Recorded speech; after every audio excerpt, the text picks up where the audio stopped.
세상 사람들의 모든 짐을 대신 짊어지느라 선비의 다리는 성할 날이 없었습니다.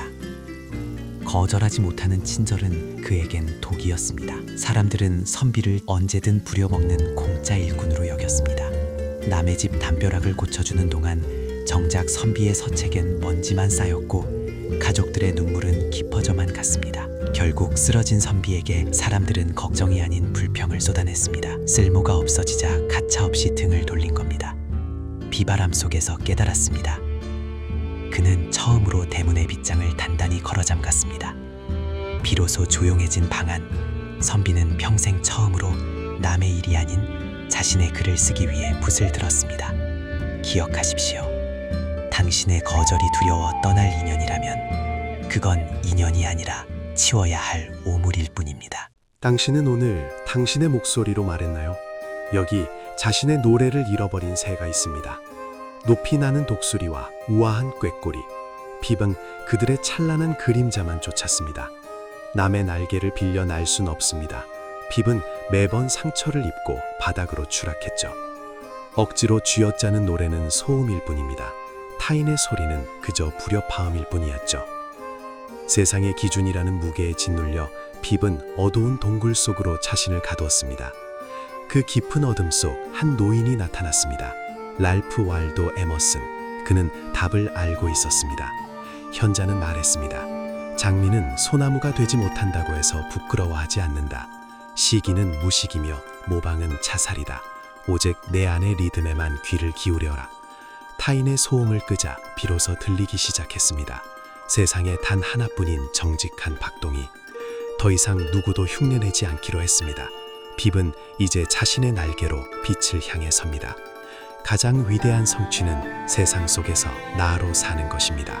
이제 당신의 노예를 들려주세요. 모두가 초 단위로 쪼개진 시간을 사는 마을이 있습니다. 1초라도 늦으면 큰일이 날 것처럼 말이죠. 이곳의 시계공 째까기는 마을에서 가장 정확한 토끼였습니다. 그의 발걸음은 언제나 메트로놈처럼 일정했죠. 그러던 어느 날 태엽 하나가 비명을 지르며 튕겨나갔습니다. 째까기의 세상이 멈춰버린 순간이었습니다. 느려진 그를 기다려주는 이는 없었습니다. 오히려 따가운 시선과 야유만이 째까기를 스쳐 지나갔습니다. 이제 내 인생은 끝났어. 째까기는 길가 벤치에 주저앉아 고장난 태엽을 보며 한숨을 내쉬었습니다. 그때였습니다. 늘 앞만 보느라 보지 못했던 차가운 금속바닥 틈새에서 작은 생명이 숨을 쉬고 있었습니다. 1초를 다퉈 달릴 때는 몰랐던 향기, 멈춰서서야 비로소 보이는 마법 같은 순간이었습니다. 째까기는 서둘러 지나가던 여우를 멈춰 세웠습니다. 그들은 함께 멈춰서서 꽃과 인사를 나누었습니다. 이제 째까기는 더 이상 시계를 보지 않습니다. 남들보다 조금 늦더라도 세상의 아름다움을 놓치지 않기로 했으니까요. 수백 년 전 한 현자도 우리와 같은 고민을 했습니다. 그는 느리게 기어가는 달팽이를 보며 펜을 들었죠. 레오나르도 다빈치는 이렇게 말합니다. 천천히 가는 것을 두려워하지 마세요. 정말 두려워해야 할 것은 멈춰서서 아무것도 보지 못하는 것입니다. 오늘 당신을 퇴근길, 남들보다 조금 늦었다면 잠시 발밑을 보세요. 당신을 기다리는 기적이 있을지도 모릅니다. 배가 고파 숲속을 헤매던 여우 한 마리가 있었습니다. 마침 담장 너머 탐스럽게 익은 포도송이를 발견했죠. 저것만 먹으면 정말 행복하겠는걸. 여우는 침을 삼키며 포도를 향해 힘껏 뛰어올랐습니다. 하지만 포도는 생각보다 훨씬 높은 곳에 있었습니다. 한 번, 두 번, 수십 번을 시도했지만 여우의 발끝은 허공만을 맴돌 뿐이었죠. 온몸이 땀에 젖고 기운이 다 빠진 여우는 결국 포기하고 돌아서며 이렇게 중얼거렸습니다.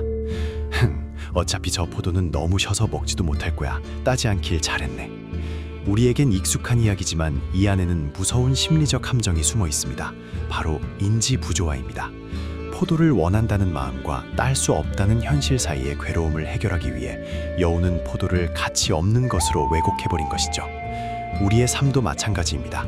목표 달성에 실패했을 때 상처받기 싫어 상황을 왜곡하는 자기 합리화는 당장의 마음은 편하게 해줄지 모릅니다. 하지만 이런 습관은 우리를 성장시키는 대신 신포도라는 핑계 뒤에 숨게 만듭니다. 현실을 직시하는 아픔보다 거짓된 위안에 안주하는 것이 더 위험할 수 있습니다. 데모스테네스는 말했습니다.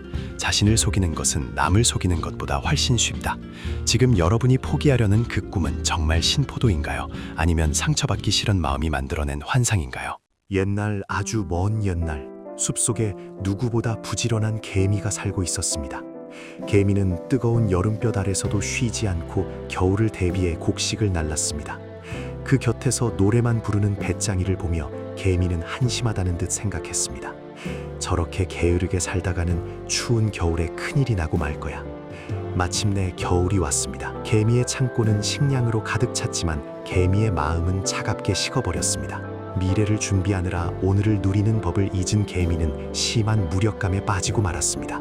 가득 찬 창고를 보고도 개미는 조금도 행복하지 않았습니다. 이것이 번아웃의 시작이었죠. 그때 배고픈 배짱이가 개미를 찾아왔습니다. 하지만 배짱이는 구걸 대신 다정한 노래를 시작했습니다. 미래를 위한 성실함도 중요하지만 지금 이 순간을 노래하는 마음도 삶엔 꼭 필요한 조각이야. 무조건적인 성실함이 정답은 아닙니다. 즐거움 없는 성실함은 우리의 영혼을 마르게 하죠. 진정한 성실함은 가끔 멈춰서서 내가 무엇을 위해 달리는지 돌아보는 여유에서 나옵니다. 이때 지혜로운 철학자 존 러벅이 나타나 우리에게 다정한 조언을 건넵니다.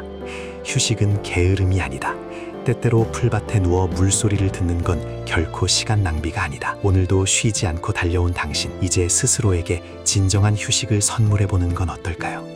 당신의 휴식은 멈춤이 아니라 다시 시작하기 위한 가장 가치 있는 투자입니다.